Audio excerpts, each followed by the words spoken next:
o maior Dunamis de todos os tempos. Atenção, pessoal, todos estão preparados? Countdown, tá no jeito? Soltando o countdown em 3, 2, 1...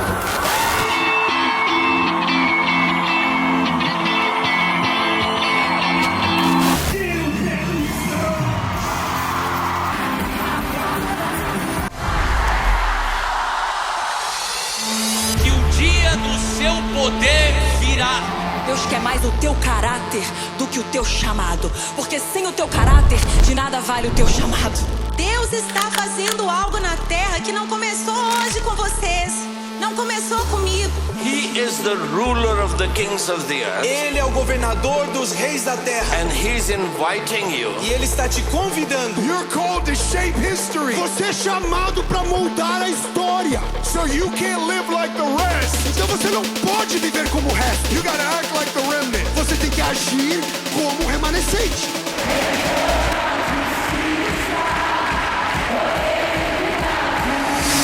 Hoje o Senhor te batiza com o Espírito e com fogo.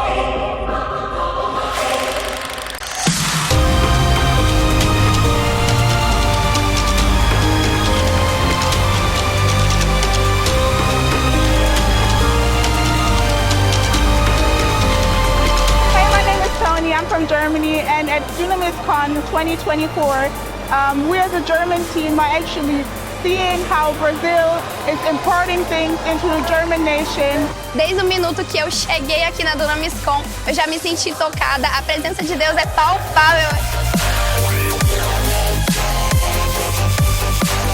Check, check.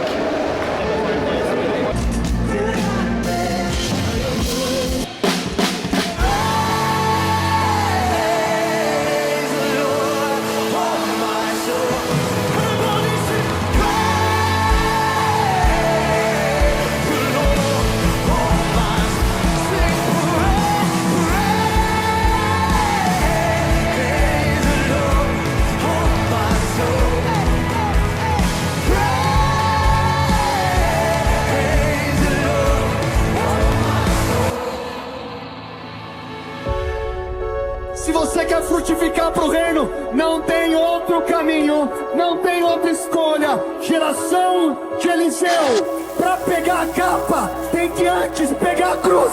If you want to use somebody, use me. Se o Senhor quer usar alguém, usa mim. I'm ready for revival. Eu estou pronto pro avivamento.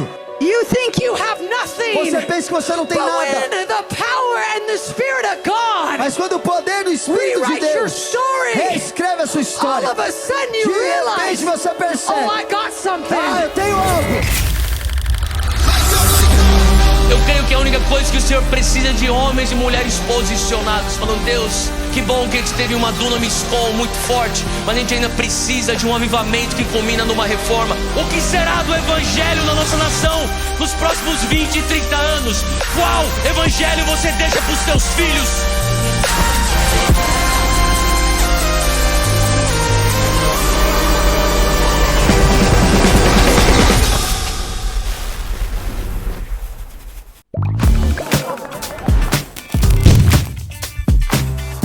Seja bem-vindo a mais um episódio do Dunamis Hangout. Semana passada foi sobrenatural.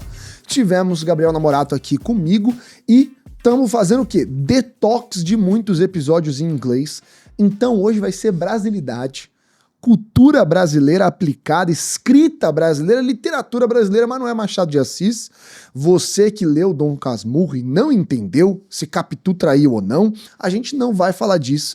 Nós falaremos de coisa muito boa, porque eu sou uma pessoa que passei minha vida inteira lendo. Eu sempre fui um rato de leitura, porque eu sempre fui um adolescente, assim como você que me assiste, estranho. Tá tudo bem. A gente se ama. Esse aqui é o Dunamis Hangout, nosso podcast de reforma e avivamento. Eu tenho o prazer de receber aqui Sara Guzella, criadora da FEFIC e também autora. Seja muito bem-vinda ao Dunamis Hangout. Obrigada. Uma alegria ter muito você feliz. aqui. Nossa, eu tô muito honrada de estar aqui com você. A alegria é toda nossa. Sá, se você pudesse se apresentar em 1 minuto, você se apresentaria como? Beleza. Pessoal, prazer. Meu nome é Sara Guzella. Eu tenho 26 anos, sou de Belo Horizonte. E eu sou autora de ficção cristã. Sou autora desses 3 livros que estão aqui. E também idealizadora da FEFIC, que é a primeira feira de ficção cristã e cultura do país. E é a única feira nesse modelo, assim, de cultura cristã, de criação de cultura no mundo, talvez. Que legal. E a gente, na verdade, a gente gastou, eu tô com um péssimo hábito de, em todas as gravações de hoje, eu gastei a pauta inteira antes da gente começar o podcast, quase. Mas a gente já começou trazendo aqui um entendimento e uma conversa de que a literatura mudou muito dos anos. Total. E eu queria muito que você entrasse nesse ponto que a gente estava conversando, que assim como eu, você cresceu na sua adolescência lendo livros de ficção. Eu gastei muito tempo lendo livros de ficção. Total. Existe um histórico nosso, mas a literatura mudou. E eu queria que você falasse um pouquinho desse contexto, dessa sua jornada. Sim. Eu sempre fui muito leitora, né? Então, assim, obviamente, como a maioria dos escritores que hoje se envolvem com ficção cristã, o livro que me fez escritora e leitora foi As Crônicas de Nárnia. Todos nós. O Sobrinho do Mago é o meu favorito. Ah, eu amo. Qual o seu? O Cavalo e Seu Menino. Tá bom. Caramba, é difícil achar alguém que gosta do Cavalo e Seu Menino. Por quê? Eu tenho um motivo muito específico. O Cavalo e Seu Menino marcou a minha vida e o meu relacionamento com Deus de forma muito profunda e muito específica, assim. Porque eu cresci na igreja, né? Eu sou filha de pastor. E eu tava num período da minha infância, pré-adolescência, que eu não entendia sobre a justiça de Deus. Eu não entendia como que Deus era bom e justo ao mesmo tempo. E eu lembro que era uma crise ali, que ninguém conseguia me explicar. E aí eu li O Cavalo e Seu Menino e eu entendi.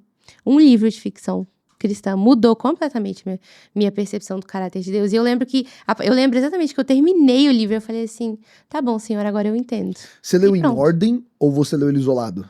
Não, eu li em ordem. Mas ele foi o que mais me pegou. Ele é separado, né, da história principal, então ele parece um negócio esquisito. Se você nunca leu As Crônicas de Nárnia, você acha que é só o guarda-roupa, a feiticeira e o leão na tábua de pedra. É muito mais. Muito mais. O Cavalo e Seu Menino passa num outro ele seria um spin-off, talvez, né, hoje. Porque ele passa como se fosse na terra árabe. Isso, na versão árabe lá, daquele mundo. Mas ele tem uma profundidade muito grande, como que Lewis ele coloca ali do sofrimento trazido por Aslan, né? E como que era sempre um leão. Depois que você ler, você vai entender. É muito bom, velho. Então, assim, me marcou. E aí, a partir de então, eu me tornei leitora. E como na época não tinha também esse título, né, ficção cristã, não tinha essa nomenclatura. E aí eu li muitas coisas depois. Então eu li Percy Jackson, na época eu li A Seleção, que estava super em alta. Li outros livros do próprio autor de Percy Jackson. Tive contato com uma vasta gama de literatura, mas ainda assim era uma literatura muito ok, sabe? Era uma literatura que ela não era cristã, mas ela era condizente com a minha faixa etária, com a minha idade. Então, e os valores de amizade sempre presente. O que a gente tá falando do valor do sacrificial. Eu tava comentando que, e eu entendo toda a dimensão espiritual do que eu vou falar pra você, que é pentecostal também, e vai se escandalizar.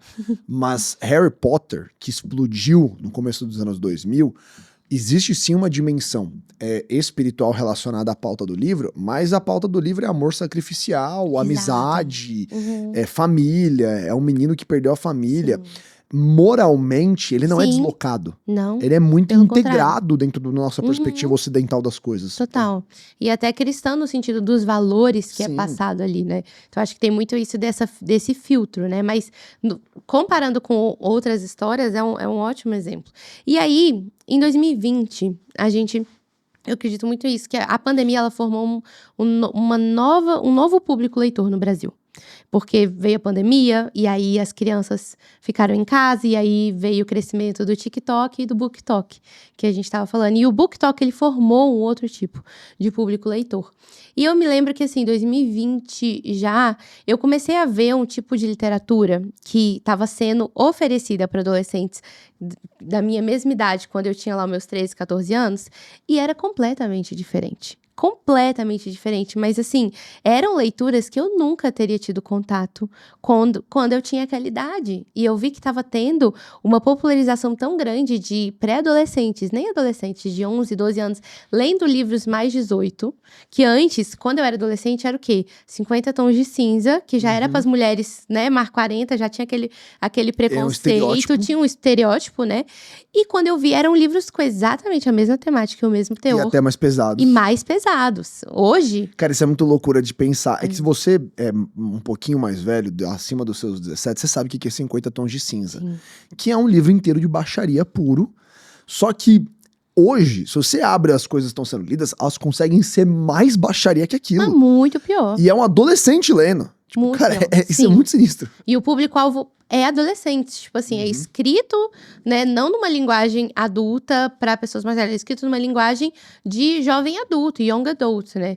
E quando eu vi aquilo, eu fiquei muito chocada com o que estava sendo oferecido para essa geração de adolescentes, porque como leitora, né, e uma pessoa que sempre foi apaixonada por histórias e cinema, eu vi muito bem os efeitos positivos e negativos de uma história, que às vezes caindo ali na mente no momento errado, no momento exato, ela pode distorcer totalmente a sua perspectiva sobre si mesmo, né?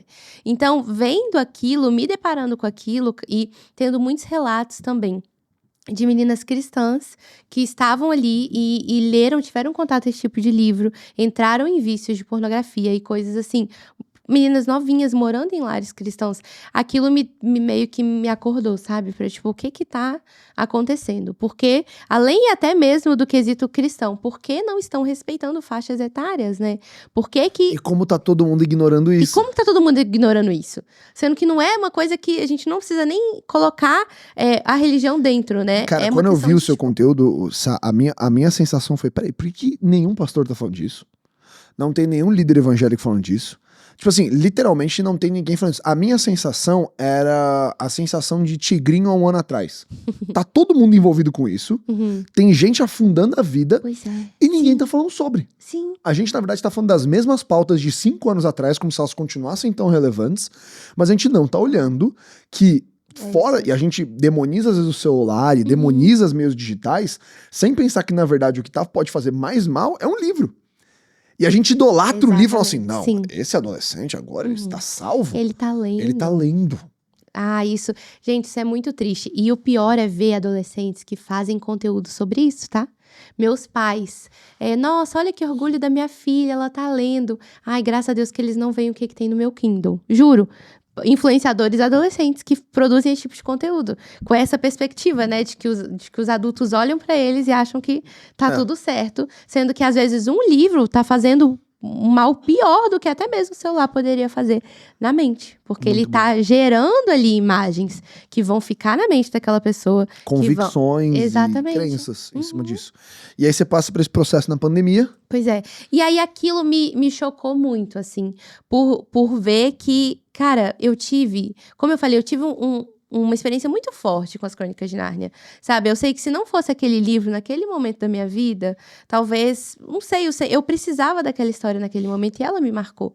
E eu falei assim, meu Deus, quais histórias têm sido oferecidas hoje para esses jovens, para esses adolescentes cristãos, que às vezes têm crises, têm dúvidas, né? E que às vezes na igreja a gente não sabe tão bem como responder, e aí basta um livro que conta uma mentira errada. Você não se sente, né, uma menina, porque você tá ali nesse processo transicional onde ninguém se sente menina com 13 anos, a gente é uma ameba ali de criança, adolescente, né, mas não, aí você pega um livro específico que te fala, então se você não sente, você não é, e entra um pouco nisso, né, e eu falei assim, cara, eu quero escrever histórias onde eu consigo falar com esses adolescentes da mesma forma que as Crônicas de Nárnia falou comigo, sabe? Que alcançou o meu coração. Porque da mesma forma que basta uma história para trazer toda uma mentira sobre quem você é, basta às vezes uma história que ela não traz a verdade, mas ela joga luz para a verdade, sabe? Às vezes basta uma história que consegue iluminar ali para que aquela pessoa consiga se ver pelos olhos, né? Pelos olhos da palavra, pelos olhos de Jesus.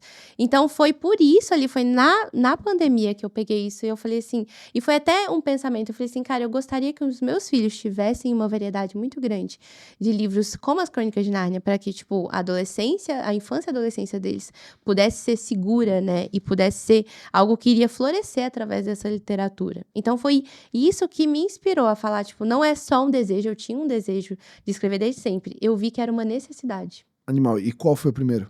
A Escolha do Verão. Por quê? Esse livro, ele é muito especial para mim, porque eu criei a história para o meu irmão dormir anos antes. Então, eu tenho um irmão mais novo, né? Ele é 7 anos mais novo. E aí, eu criei a história para ele dormir. Era a história de um menino que morava numa vila onde só tinha uma estação, o verão. Até que um dia, o verão desaparece e o inverno rigoroso chega. E aí, para salvar a sua família, o personagem principal, o Beor, ele tem que partir em busca do verão. Então, ele tem que encontrar o verão, porque o verão desapareceu, e trazer ele de volta. E aquela história continuou comigo, né? E na pandemia, antes da pandemia, eu servi 1 ano e 7 meses na Jocum. Então, eu tive uma experiência missionária muito, muito profunda, assim. E eu não queria ter voltado, né? Eu queria ter ficado ali no campo, vivendo naquela realidade. Então, eu voltei pro Brasil, e aí veio pandemia. E eu me via num lugar como o inverno, que é exatamente a realidade da vila do personagem, né? E eu lembro que no ano de 2020, quando eu peguei pra escrever, foi muito essa sensação de, tipo, nossa, eu sempre senti que o Senhor tava me chamando pra isso. E agora eu tô aqui, eu não sei o que fazer. E eu tava num momento muito difícil, um momento muito ruim do meu relacionamento com o Senhor, onde eu não tava conseguindo ter uma vida devocional. E eu entendi, a força que eu encontrei ali naquele período era escrever essa história. Então, eu trabalhava CLT, e aí eu chegava do trabalho, eu não tinha vontade, eu não tinha ânimo pra nada, mas eu sentava e escrevia. E, às vezes, assim, em lágrimas mesmo, porque eu não conseguia encontrar a perspectiva de futuro. Pra mim, a experiência missionária ela é muito intensa, né? Então, quando a gente volta dela, a sensação é que eu já tinha vivido os meus melhores capítulos com Deus. E aquilo era, tipo, o resto, né?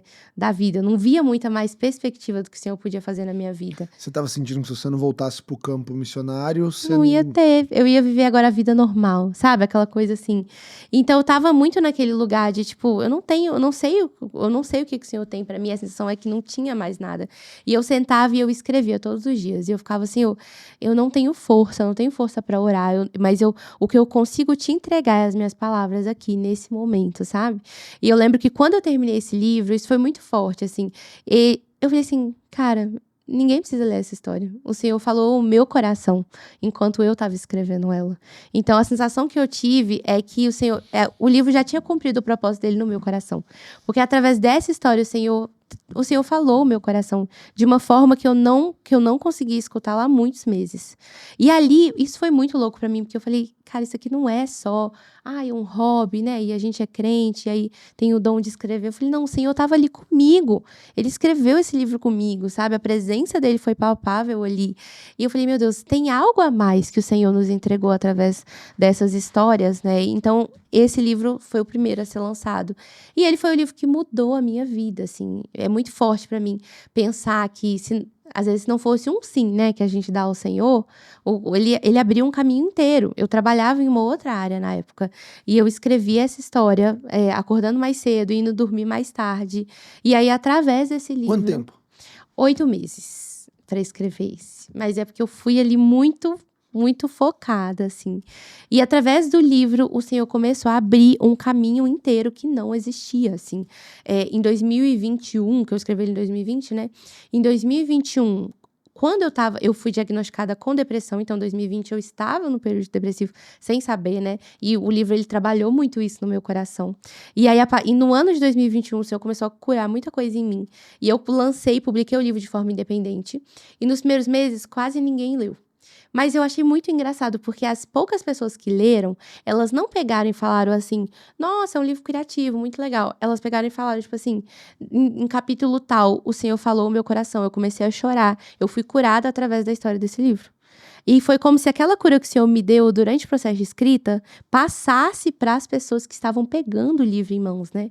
E é muito bonito porque a arte, ela é muito profética, ela é muito espiritual. Então, acontece por ambos os lados, né? Um autor que escreve um livro com as intenções erradas, aquilo passa um pouco também.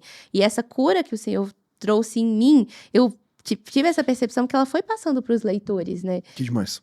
E aí, naquele ano, o Senhor começou a mudar o meu olhar e me mostrar que eu nunca tinha saído do campo missionário, mas que, na verdade, Ele tinha me recolocado em um outro campo. Que demais. E quando é que tem o sopro? Porque eu sei que tem um momento que o negócio Sim, vira. total. Então, poucas pessoas leram, você publicou Sim. de maneira independente. Você que fez a revisão, Foi. soltou no ar, e aí? Eu fui assim, paguei revisor, paguei a pessoa pra fazer a capa. E aí, no final do ano, isso é muito legal, inclusive. Mas você lançou ele digital. Lancei ele digital. Tá. E aí, no final do ano, eu tenho uma história muito, muito especial com a Dunamis, né? E com o Pastor Theo também. Porque ele foi pregar uma vez em Belo Horizonte, eu tinha 18 anos. E aí, ele pregou uma palavra específica, que era sobre Pedro saindo do barco. E Deus falou profundamente comigo através daquela palavra. E um ano depois, eu tava indo pra Inglaterra, pra Jocum. E aí, quando eu estava lá, o Senhor falou essa mesma palavra pra mim, pra voltar pro Brasil. E aí, nesse ano, em 2021, no final do ano, eu tava na minha igreja, assim, que é uma igreja bem pequenininha, meu pai é o pastor. E aí, um amigo do meu pai, que era pastor, chegou, meu pai falou assim, você vai pregar hoje. E aí, ele falou exatamente essa mesma palavra pela terceira vez, que era sobre Pedro sair do barco. E aí, naquele momento, o Senhor falou comigo, que era pra eu sair do meu trabalho, eu trabalhava ali, e era pra eu ir pra Bienal do Rio, expor o meu livro, que ia acontecer em dezembro de 2021. E foi, tipo assim, a terceira vez que eu ouvi Deus dessa forma bem audível de, tipo, é pra você sair do barco. E aí eu lembro que no dia seguinte, eu cheguei no trabalho e eu pedi demissão. E os meus chefes, eles eram cristãos, mas eles não entenderam, assim. Eles, não, Sara, não sei o quê. Eu falei, eu não posso estar em desobediência com o Senhor. O Senhor falou isso. Em todos os momentos que eu fui viver épocas diferentes da minha vida, o Senhor me deu essa palavra. Então aquilo alimentou muito o meu coração, cara. Tipo assim, aquela expectativa de, meu Deus, o Senhor ainda tá no controle da minha história, sabe? Tipo assim, a gente tá pra viver esse novo capítulo. E aí foi muito louco, porque eu trabalhei mais um mês. Na quarta, eu entreguei meu último serviço. Na quinta, eu peguei o ônibus pra Bienal do Rio. E a Bienal do Rio, de 2021, foi, com toda certeza, esse lugar onde o Senhor mudou absolutamente tudo, assim. Foi um ano onde quase não tinham nenhum stand cristão dentro da Bienal, onde nos próprios grupos que eu tava, as conversas eram... Isso é verdade, pós-pandemia. Pós-pandemia. Acho que ninguém fez, o Não, mundo cristão não fez, ninguém fez. Só tinha um stand da Mundo Gospel que vendia Bíblia, somente. E as conversas nos grupos eram, a Bienal não é lugar de crente, eu não levo meus filhos na Bienal.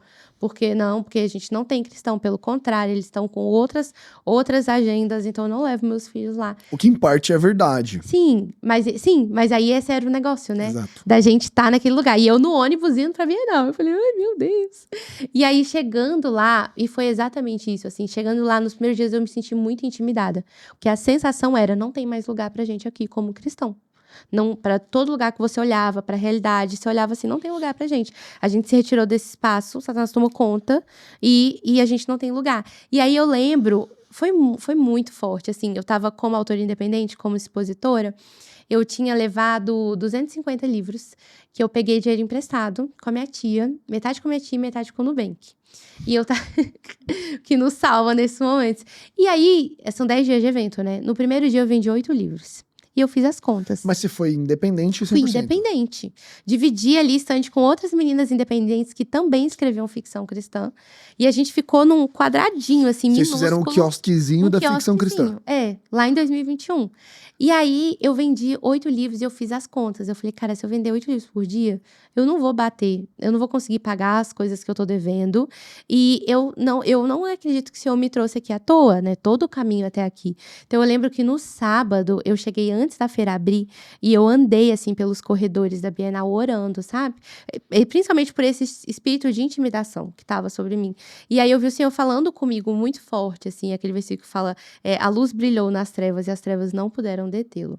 E aquilo mudou o meu coração, assim. Eu falei, cara, a gente é uma luz minúscula aqui, mas é uma luz que essas trevas não vão poder deter. Amém. Então, cada dia que eu tava ali, era isso, a gente tava ficção cristã. Então, a gente tinha um público não cristão, que tinha um preconceito, mas que, surpreendentemente, era um público que veio muito e comprou... Exatamente, comprou muito de mim, dos meus livros. E a gente tinha um público cristão, que olhava também com preconceito. Ficção cristã, tá amarrada. E passava, assim. Então, tipo, dia após dia, a gente foi vendo o Senhor trazendo pessoas muito pontuais ali, para que precisavam daquilo, né? Eu tive uma experiência muito forte com uma menina que era adolescente, assim, devia ter o quê? Uns 14 anos, né? E ela veio pra comprar um livro meu. E eu falei assim, posso fazer uma dedicatória? Ela falou assim, pode. Eu falei, qual que é o seu nome? Ela, eu não tenho nome. E aí eu fiquei assim... mas não tem nome pra autografar. Por quê? Porque era uma menina que tava em crise com a sua identidade de gênero, né? Então, ela provavelmente não tava aceitando o seu nome de menina. E aí, o que você, como cristão, faz naquele momento? Não tinha como eu falar assim, não, que isso, E aí eu falei assim, Senhor, o que eu faço? E na hora, assim, o Espírito Santo me trouxe essa percepção. Eu falei, posso usar a minha liberdade criativa pra te dar um nome, então? Ela falou assim, pode. E aí eu falei assim, Senhor, eu tenho segundos aqui pra abençoar a vida dessa menina através de uma dedicatória. E aí eu escrevi luz, que esse livro possa trazer luz pra sua vida e te mostrar o quão especial e única você é. E ela olhou assim, nossa, eu amei meu nome. Amei, eu vou usar, luz. Então, tipo assim, a gente teve contato com pessoas de realidades completamente diferentes. Onde cada livro era uma oração. E cada livro era uma casa específica, sabe? Assim... E ao longo dos 10 dias de evento, né, eu consegui vender todos os livros. Mas pra mim, o que mais queimou ali no meu coração foi essa percepção de, tipo, esse lugar é nosso, sabe? A gente se retirou dele, mas é um campo. Cada uma daquelas pessoas ali, as pessoas que iam pro nosso estante, a gente chorando na frente do estante, a gente orou por pessoas. E a gente falou assim, cara, nós nos retiramos desse lugar, mas o Senhor nos chamou pra estar aqui. Porque isso aqui é um campo missionário que a igreja, ela retirou os olhos, né? Então, assim, naquele último dia do evento, eu falei assim, é isso aqui. É para esse lugar que o Senhor me chamou para estar, né? É mais profundo do que livros, né? É mais profundo do que um mercado. É uma cultura que molda o que essa geração pensa sobre si mesma, que molda como eles se veem, como eles veem a Deus, como eles veem o mundo, como eles veem o próximo. É isso aí. Quantos livros você vendeu? 250, os que eu levei. Qual foi o dia da explosão? Eu acho que foi no domingo, porque na sexta eu vendi 8, e aí sábado melhorou, assim, aí domingo, que aí já começou, e aí foi muito legal, porque aí no domingo eu vendi, aí tipo na quinta-feira vinha um leitor que falava, eu li o livro todo, e eu amei. E é muito legal da ficção cristã, é porque até hoje, eu tenho uma família específica de leitores, que eles me conheceram em 2021, eles não são cristãos, e eles me encontram em toda a Bienal do Rio. Todo o ano que tem Bienal do Rio, eles vão a família toda, nem é uma pessoa. Eles vão a família toda pra me ver.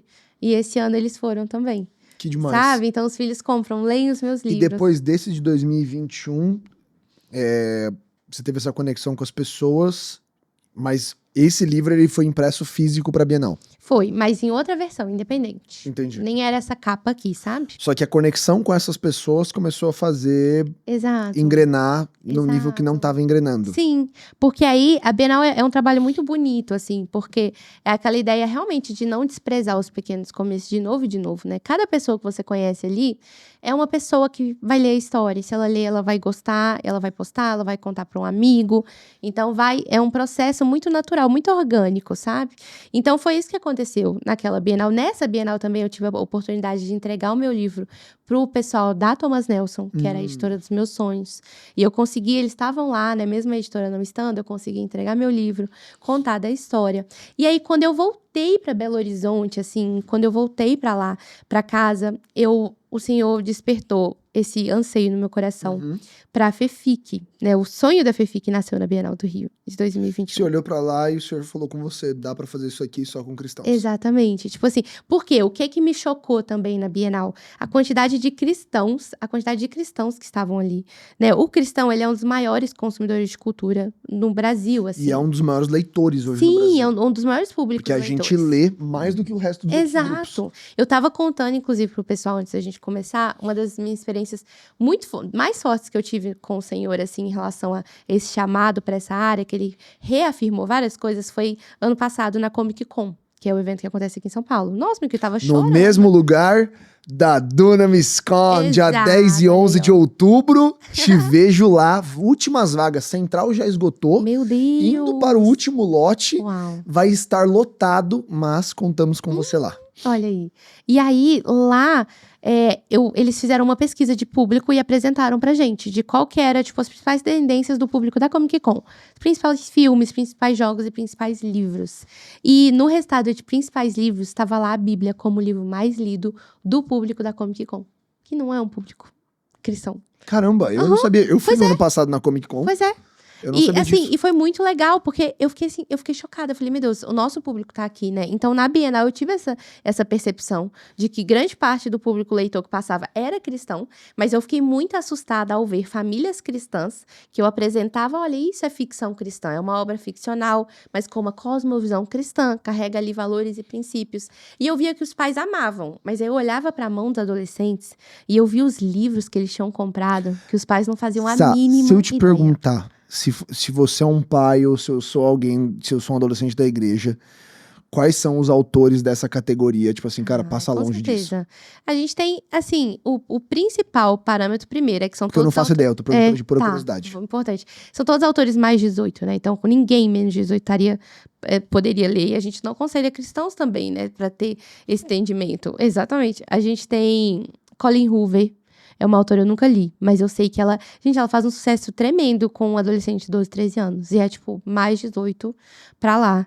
A gente tem também a Sarah J. Maas, escreveu a Cotar. Tem muitas meninas cristãs que amam. É outra série que eu não li, mas de todas as autoras de que ficção cristã, elas não aconselham de nenhuma forma. Eu só conheço a Colleen Hoover até agora. Pois é, Colleen Hoover. A gente tem a Quarta Asa, que é uma fantasia que tá muito em alta. Inclusive, eu fiquei com muita vontade de ler, mas tem literatura erótica muito pesada, assim, sabe? E eu falei, gente, como cristão, não tem como nem eu comprar e colocar na minha estante, numa coisa que eu não faço. Então, esses três, assim, são que estão muito em alta. Eu descobri essa tal da Hoover, porque uma menina cristã da minha igreja, a igreja que eu frequentava antes daqui, ela postou num stories, tipo assim, ela pegou os livros e montou um muralzinho. Ela devia ter, tipo, ela tem vários livros, ela devia ter postado uns 6 livros assim. Falei, caramba. Aí eu dei um Google. Na hora que eu dei um Google e eu comecei a ler as coisas, eu fiquei horrorizado. E aí eu iniciei o meu IBGE. Eu tenho isso de ficar fazendo pergunta pras pessoas pra coletar dados. E eu comecei a falar assim, cara, você já leu isso aqui? Leu. Aí a outra, leu. E eu tô falando de pessoas dentro da igreja. E eu falei, gente, isso aqui é muito trash. Sim. Tipo, é trash, não é pesado. É tipo, é um negócio que escandaliza, assim. Pois é. Que é o que você falou, eu teria vergonha de ter isso aqui na prateleira, porque é baixaria. Isso aqui é baixaria dentro de uma historiazinha que é pra tentar dar uma mascarada.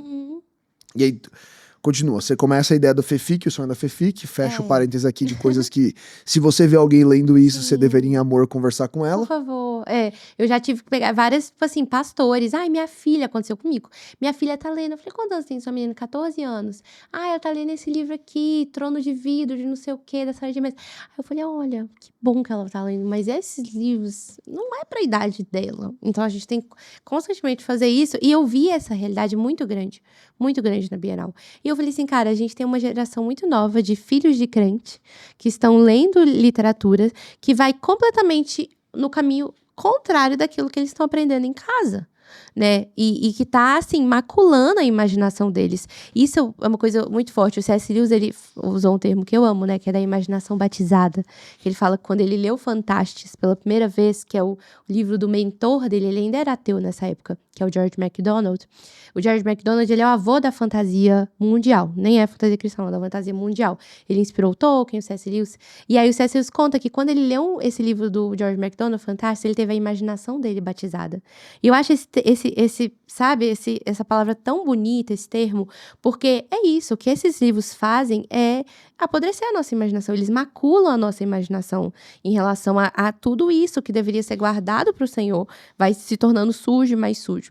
Então, vendo aquilo, eu falei, olha, eu tava ali, lutando para vender o meu livro, tinha até uma espadinha que eu fui fantasiada, aí eu ficava andando pela Bienal, balançando a espada para conseguir vender o livro, tava com outras autoras que também escreviam ficção cristã, e eu vi que a gente tinha um público que precisava dessas histórias. E eu falei assim, por que a gente não faz uma ponte, assim, um lugar onde a gente pode apresentar boas histórias pro próprio público cristão, que é um público leitor, para essa nova geração de cristãos que estão que estão nascendo agora, né, que estão crescendo e que não têm essa formação de como que o Senhor se relaciona com histórias, como que eles podem ter a fé deles também, entrelaçada em romances, em fantasias, em gêneros que eles amam. Então, dali surgiu a ideia da FEFIC. Mas, naquele ano, era uma ideia muito simples, assim, 2022, eu falei assim, vamos fazer uma feirinha no salão lá da igreja? Como eu falei, meu pai é pastor de uma igreja de bairro, uma igreja bem pequenininha. Eu falei, vamos fazer uma feirinha no salão lá da igreja, vai eu, umas 5 autoras aqui de BH, a gente chama os amigos e faz ali uma exposição dos nossos livros, né? E aí, desde ali, o Senhor começou a aumentar o corpo, né? Então, no final, a gente realizou no espaço da Igreja Batista da Lagoinha, lá em Belo Horizonte. E a gente teve 21 autores independentes. Nenhuma editora topou, porque naquela época a ficção cristã era o patinho feio, assim, do mercado editorial. Era uma lenda, entendeu? Era um gueto dentro de um gueto. Nunca tinha dado certo no Brasil, não tinha isso de ficção cristã. E aí, aconteceu a feira só com 21 autores independentes. E foi muito bonito, porque aquilo só reforçou pra mim esse caráter missionário mesmo do que a gente tem feito com a ficção cristã, porque tinham autores que foram e eles não tinham dinheiro para comprar almoço. Eles tinham que, eles pegaram dinheiro emprestado, a família enviou porque acreditava que o Senhor tinha chamado eles para esse chamado para as artes, para a cultura, mas eles tinham que vender um livro para pagar o almoço do dia, de tanto que eles estavam ali apostando em fé mesmo naquilo que o Senhor colocou, né? E aí foi 1 dia e meio e a gente teve um público de 900 pessoas. Caramba! Lá em BH. Foi assim... E o mais louco da FEFIC é que é totalmente boca a boca, desde o primeiro ano, assim. Cara, 900 pessoas é muita gente. Foi... Num evento de livro cristão. Pois é. Mas é uma demanda que ninguém tava respondendo, né? E tinha, né? É muito estranho, porque... Isso foi 2022. Isso, 2022. Tá. E aí, ali o Senhor confirmou isso no meu coração, assim. Eu nunca tinha pensado, nossa, vou idealizar alguma coisa, vou liderar um movimento. Não, pelo contrário, eu queria escrever, estar quietinha no meu quarto ali, escrevendo as minhas histórias. Mas ali o Senhor me levou de volta para o campo e para todas as palavras que Ele tinha me entregado naquele período. E mostrou, isso aqui não foi uma ideiazinha de um ano, isso aqui é algo a longo prazo. E aí, então, em 2023, a gente realizou a feira novamente em BH. E aí, ela aconteceu, foram 3 dias de feira, e a gente teve um público de 1.700 pessoas. E foi ali que o negócio começou a ganhar mais corpo. Tinham leitores, foi a primeira vez. Etiquetado ou free? De graça. E aí, ali, a gente teve leitores que falaram assim, eu vim de Santa Catarina... Porque eu amo ficção cristã, não tem isso na minha cidade. Eu lembro que foram, 3 meninas que vieram de outro estado em 2023, sabe? E a gente ficou todo mundo muito emocionado com isso, assim. Cara, esse pessoal tá viajando pra vir pra FEFIC, né? Então, ali, e essa edição de 2023, ela foi muito linda. Porque eu sinto que o Senhor trabalhou muito no meu coração e dos outros autores. Por quê? No sentido de vendas, não foi uma edição tão boa. Porque teve muitos autores que voltaram pra casa com o livro. Mas o que o Senhor ministrou ao nosso coração ali... Chegou um determinado momento na feira que ninguém queria vender mais livro. Todo mundo só queria chorar e tá lá no nosso lugar que a gente tinha louvor, né? Antes de começar a feira. E o Senhor constrangeu o coração de muitos dos autores, e especialmente o meu ali, de entendendo que o que a gente estava fazendo era uma resposta do Senhor a essa geração, né? Que a gente tinha algo muito mais poderoso em mãos do que a gente pensava. E que o Senhor podia ter escolhido qualquer geração antes da nossa, e Ele escolheu a nossa. Então, assim, 2023 começou a mudar. E aí o mercado começou a olhar, olha, existe ficção cristã. Nossa, isso tem demanda, isso vende. Né? A gente teve a primeira editora grande que teve conosco, que foi a Thomas Nelson, em 2023. E aí, ano passado, o Senhor mudou tudo, assim. Em janeiro do ano passado, o Senhor falou comigo para trazer a FEFIC para São Paulo. E eu estava, assim... Senhor, não sou de São Paulo, não conheço nada em São Paulo, não sei como fazer. E foi muito lindo, porque orações que eu fiz no secreto, o Senhor foi respondendo, uma por uma, trazendo conexões, pessoas e lugar para realizar o evento. E aí, ano passado, a gente realizou a FEFIC na Mackenzie, na Universidade Presbiteriana, e a gente teve um público de 11 mil pessoas. Caramba! A gente saiu de um ano para ter um público de 1.700 pessoas, para no outro ano ter um público de 11 mil pessoas, assim. E a gente teve relatos e mais relatos de pessoas ali na feira. A gente teve relatos de uma... Eu tenho tantas perguntas. Tá, quando a gente fala de uma feira como essa, qual é a faixa etária da galera que tá indo pra lá? Adolescentes, pré-adolescentes, em grande parte. Que a gente tá falando de que idade? 11 anos, assim, a partir dos 11 anos. Grande maioria? Grande maioria do nosso público, é de 11... Seria de 11 a 16? Isso, 11 a 16. A gente tem uma faixa muito boa também de público adulto, jovem adulto, né? Mas a FEFIC, ela fica lotada de garotos e garotas, assim, meninos, sabe? Nesse processo que estão engolindo livros, assim. Devorando as coisas. Devorando livros, 13, 14 anos, E a conexão da galera que vai, eles que vão, os pais que levam, como é que isso acontece? Então, isso que é muito legal. A maioria, por ser muito jovens, vão famílias, né? Então, é as famílias que vão e levam o adolescente. E é muito legal, porque geralmente chega o pai ali meio ressabiado, assim, o que é isso? Aí, no final do dia, eles estão, nossa, a gente tá apaixonada, a gente vai voltar amanhã. E, assim, o Senhor nos deu uma graça muito especial, porque a feira, ela não é uma bienal, então ela não é uma feira de livros somente comercial ali que vai para vender o livro. E ela não é uma conferência. Ela é uma mistura de ambos. É entre os dois mundos. Ela é o que fica entre os dois mundos. Então, ela é um ambiente muito dinâmico, um ambiente muito acolhedor, onde a família vai e eles passam o dia todo lá, sabe? Então, eles vão, compram um livro, conversa com o autor, assiste uma palestra. Então, ficou, assim, um ambiente muito bonito, que é muito legal, porque não é mérito nosso, né? O Senhor derramou mesmo essa graça ali sobre os 4 dias de FEFIC. E aí, ano passado, a feira aconteceu, foi um sucesso. Mas aí o Senhor começou a falar algo muito forte ao meu coração. De, Sara, qual que é o objetivo final disso aqui? Porque quando eu criei lá em 2022, o objetivo era ser uma ponte entre boas histórias e leitores. Pum, aconteceu, ano passado. Acabou ali. Essa parte já resolveu. Essa parte já resolveu. E aí foi muito bonito, porque o que o Senhor me falou, inclusive durante a Comic Con, é que o nosso propósito como FEFIC não é só, a gente tá abençoando essa geração através de livros de qualidade, né, literatura limpa. É mais profundo que isso.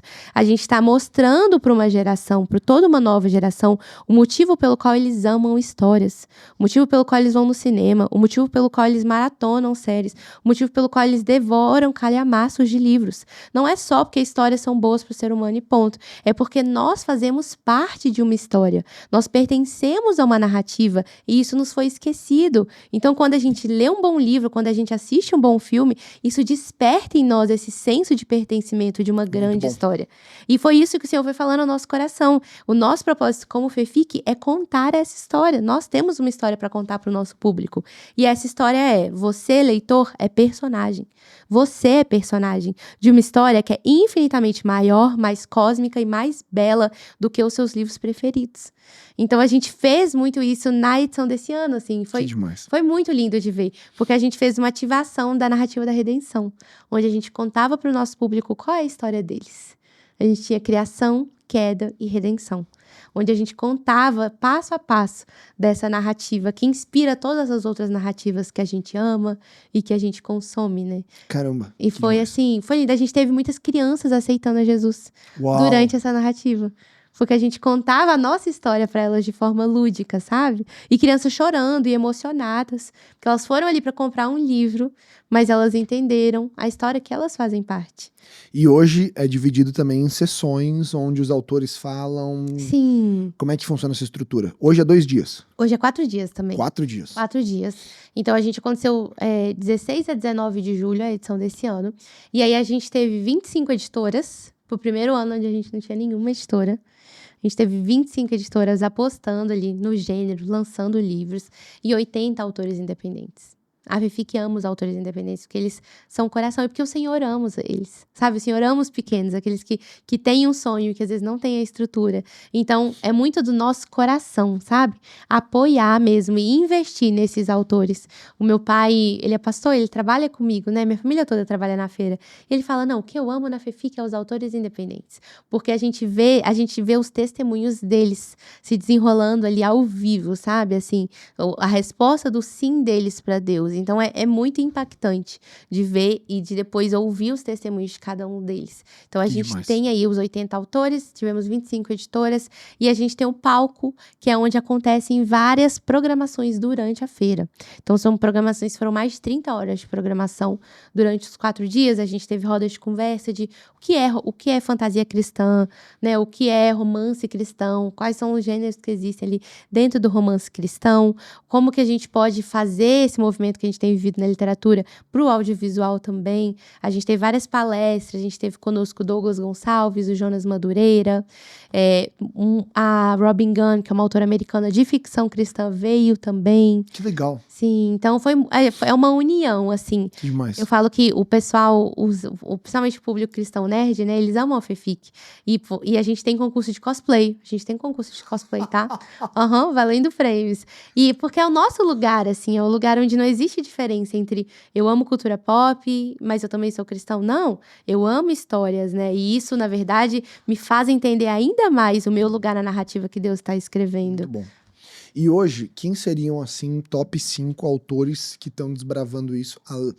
Pode colocar você nos top 5, se for. A única pessoa que eu conheço pessoalmente é a Gabi, da Quatro Ventos, Caledrina. Excelente livro, inclusive, como é da Quatro Ventos, Jabá sempre oficial. Aqui, Sim. Mas quem seriam essas outras pessoas que estão desbravando esse lugar e fazendo coisas boas, com base bíblica, com princípios cristãos e que está sendo algo relevante? Não, a gente tem muitas autoras, assim, nesse gênero. Como você falou, né? A Gabi, ela entra porque ela tá aí há anos já também escrevendo fantasia cristã. A gente tem, é muito legal, porque a ficção cristã é muito diversa. Então, a gente tem a Tati Catulin, que é uma grande amiga minha, e ela escreve dorama cristão. Desculpa, eu ri. Sem preconceito, mas eu dei uma risada sincera. E é super em alta, assim. Ela é um fenômeno de vendas de público. Então, ela escreve livros de romance inspirados ali na cultura coreana, mas trazendo muito dessa ficção de cura, né? Que fala de traumas, de perda, de luto, sobre os olhos, sob a lente do cristianismo, né? Sobre a lente da palavra.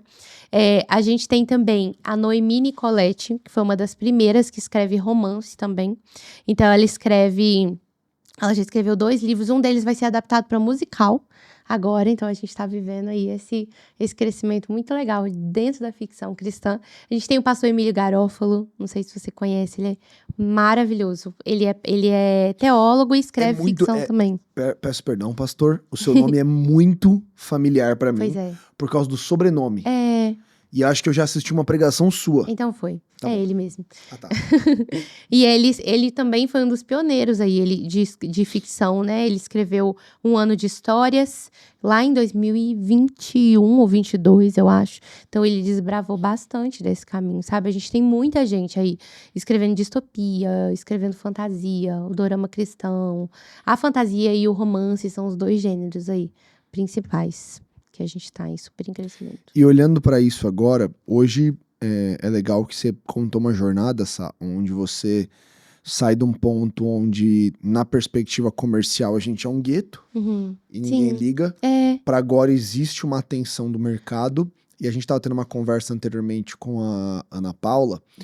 E ela tava falando, esse episódio sai semana que vem, depois desse. E ela trouxe um lugar muito genuíno disso, de quando ela começou a produzir as coisas, não tinha mercado. Não tinha apoio. Então, não tinha uma mentalidade de mercado envolvida lá dentro. Então, era tudo muito genuíno. Exato. Eu não escrevia para dar certo. Eu escrevia porque aquilo ali era aquilo que eu acreditava e queria.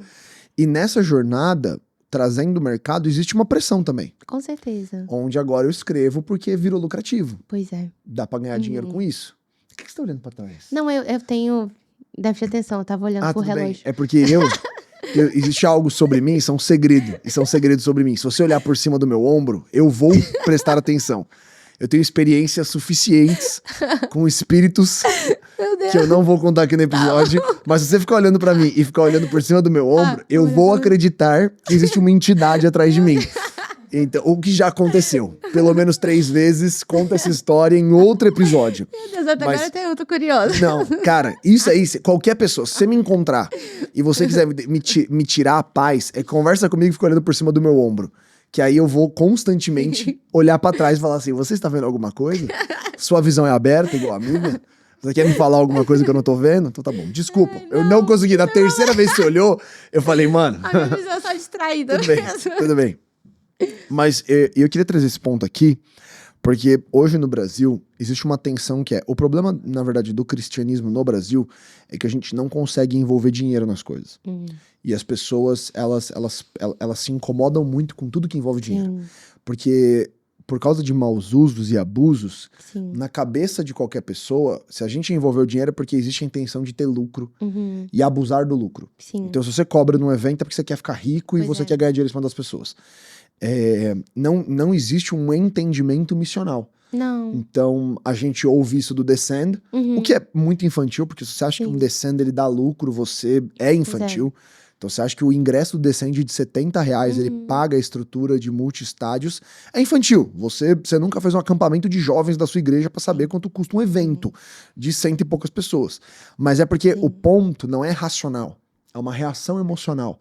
Então, quando você me fala uma FEFIC de mais de 10 mil pessoas, eu já tô calculando, tipo assim, cara, deve ter ficado muita gente incomodada com isso. Pois é. E como é que você olha pra isso aqui agora, que antes não era um mercado, agora é um mercado, mas também é uma missão. Pois sim. Nasce de uma demanda que eu acho que é muito importante. Cara, o que você falou agora é uma conversa que a gente teve com a Ana. Ela cantou, você vai ver isso semana que vem, eu e o namorado chorando porque ela cantou uma música, que ela fez uma música pra meninos. Ela fez a versão do Você é Linda Demais, só que pra meninos. Que, mano, é irada, velho. Você, mano, é irada. E aí o namorado chorou, eu chorei, aí ela contou uma de pai, mas a leitura dela vem da mesma. É uma leitura lógica inspirada pelo espírito de, cara, não tem músicas que inspiram os meninos a serem meninos. Não tem músicas que inspiram os pais. Então ela escreve. Você escreve desse mesmo lugar de demanda. Fala, cara, ninguém tá falando sobre isso aqui. Existe uma demanda real. A gente precisa ocupar esse espaço, que é um princípio do reino, ocupar o espaço com o evangelho. Mas agora esse espaço, ele começa a ser ocupado. Sim. E agora existe uma demanda de mercado. E aí? Pois é.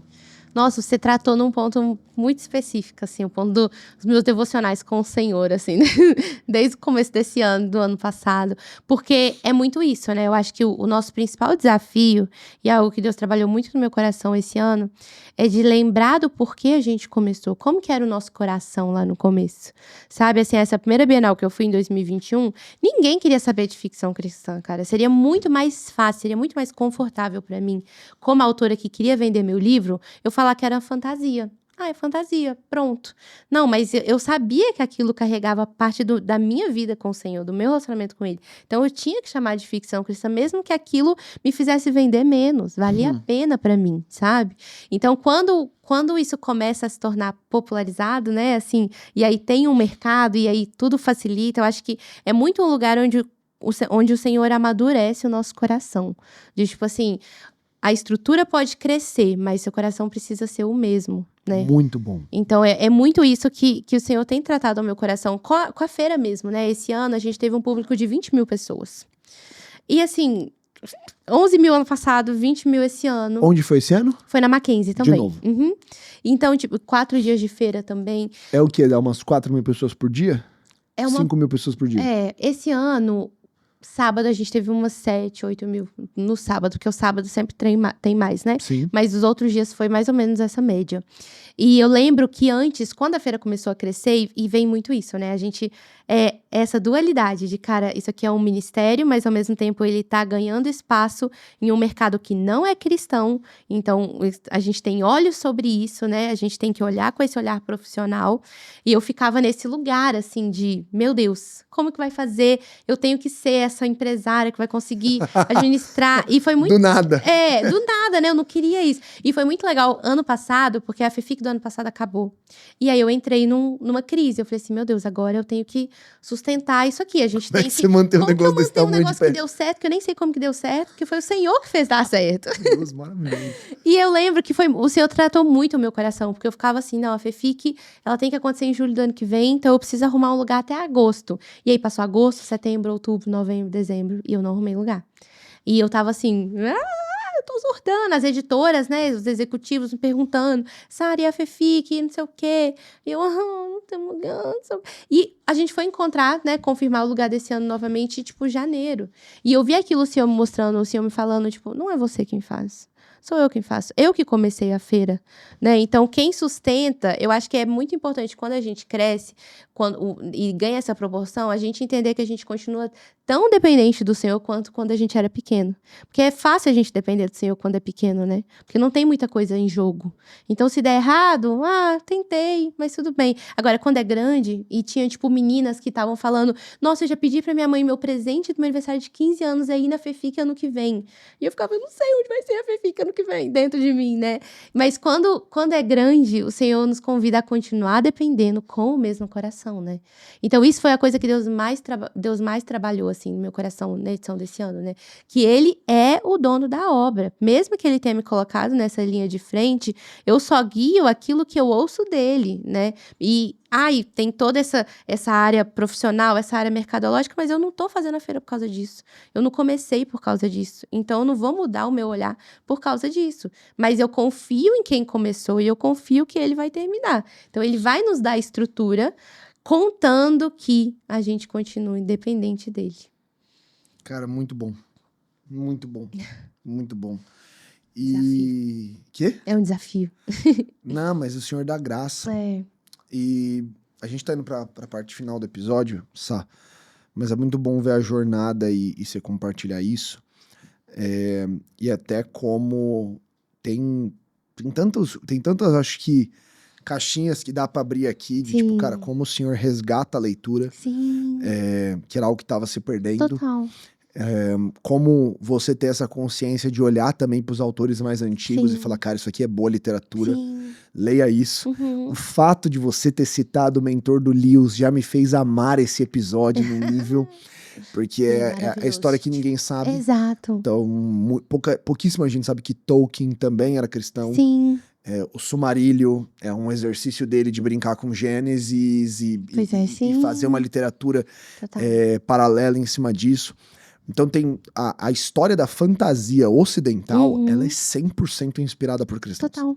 E isso é uma das coisas que eu acho mais linda, assim, porque eu sempre amei fantasia. Eu sempre fui eu sempre me conectei, assim, profundamente com o gênero fantástico. E ele era, né, um dos gêneros mais atacados pela igreja, né, aquela ideia de é bruxaria, é de Satanás, e não sei o quê. E aquilo nunca fazia sentido pra mim. E até na FEFIC do ano passado eu tive uma experiência que me marcou muito numa sessão de autógrafos, que chegou uma menina em prantos pra mim, falando que ela encontrou o meu livro na biblioteca do colégio dela, e que leu o meu livro. Eu lembro que ela usou... Caraca, ela encontrou o seu livro na biblioteca do colégio.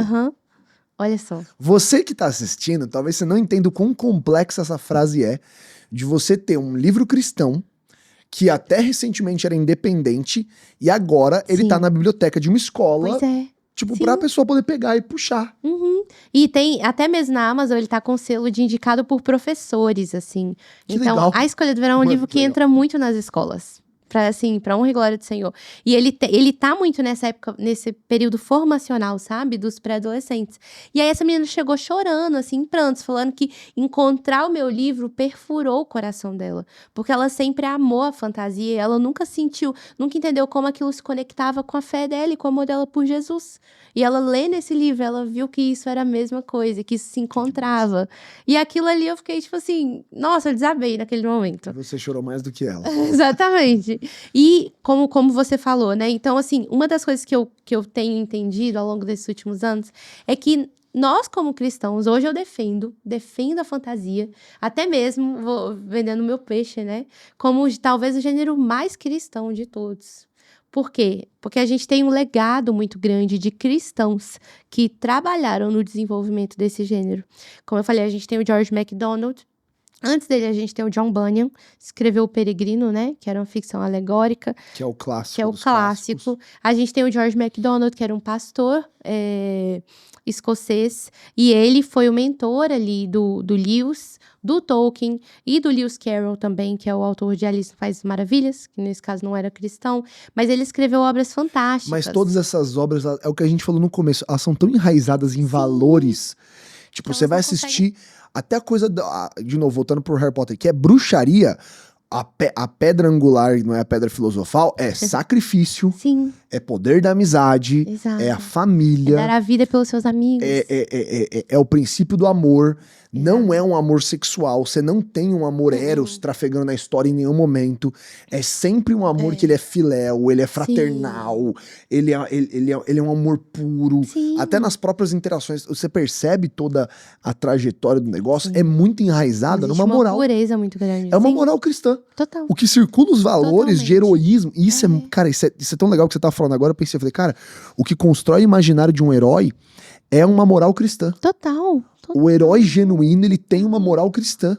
Sim. E hoje, até mesmo, você falou do audiovisual, e a minha birra é que boa parte das produções da Marvel, você vê essa perda da moral no herói e você vê uma construção de contexto pro vilão. Ah, sim. Isso Então, acontece na literatura. o vilão, ele não é mais do mal. Sim. Eu quero contar a história dele, eu quero mostrar que, na verdade, ele foi mal entendido, e ele passou por traumas, e ele foi criado por uma loba, e aí ele foi jogado num rio, e agora ele quer vingança. Então, eu despersonifico o herói, e eu humanizo o vilão numa tentativa de mudar isso, né? De tirar as margens, de deixar cinza esse meio. Então, quando você tava falando, cara, eu acho que o Espírito começou a me guiar e falou assim, cara, os heróis clássicos que eu cresci acreditando, Exato. eles têm moral cristã. Total. Eles são bons cidadãos cristãos nesse sentido. Talvez eles não confessaram Jesus como seu Senhor e Salvador, mas é o fruto do Espírito. Exato. É as virtudes bíblicas, é os princípios do líder de Tito. Sim, e o bom herói, esse herói clássico, ele carrega esse arquétipo de Cristo. Antes de Cristo, se a gente olha até na mitologia grega, a visão do herói era qual? Era o herói que saía e ele ganhava riquezas, e ele ganhava mulheres. Depois de Cristo, a gente foi mudando para essa outra figura do herói, que é o herói sacrificial, é o herói que salva o seu povo, é o herói que se entrega. Isso. Exatamente. E aí, da fantasia que eu tava falando, né? Então, a gente tem esses pais da fantasia, assim, e o que foi me pegando, que hoje pra mim é tão, tão bonito de ver no gênero fantástico, como alguém que escreve ele, é que o gênero fantástico, ele é nada mais do que a humanidade sonhando com a eternidade. A humanidade ansiando por uma terra restaurada. Isso onde é a natureza na ponta. Não é? Lewis. É tipo assim, onde a natureza é plenamente viva, como a gente vê nas Crônicas de Nárnia. Onde nós vencemos a morte, como os elfos venceram em O Senhor dos Anéis. Então, cada uma dessas obras, elas anseiam, é um anseio do autor e que planta em nós também, quando a gente lê essas histórias, esse anseio pelo dia onde a gente vai ver essa realidade plenamente restaurada. E é por Muito bom. que a fantasia é crente. Muito bom. Sara, muito obrigado. A gente só tem um pedido, que é, todos os nossos convidados, eles oram no final. E eu quero que você ore principalmente para essa geração que você levanta para consumir, para escrever. Amém. E glória a Deus por tudo que ele tem feito através da FIFIC. Para mim foi um prazer ouvir a história de pertinho. Mas eu quero que você ore pelo pessoal e por todo mundo que tá assistindo. E eu queria fazer um convite final também manda para o bala. pessoal que tá assistindo, que às vezes se sente chamado, né, e comissionado a isso. Além da feira, a gente tem um retiro de capacitação para escritores cristãos. Olha o jabá. Olha aí, eu vou fazer meu jabá agora. Pode fazer. E o retiro, ele é focado nisso, né? Em receber pessoas que são chamadas, sem ter esse chamado, para estar na área da arte, da cultura, contando histórias.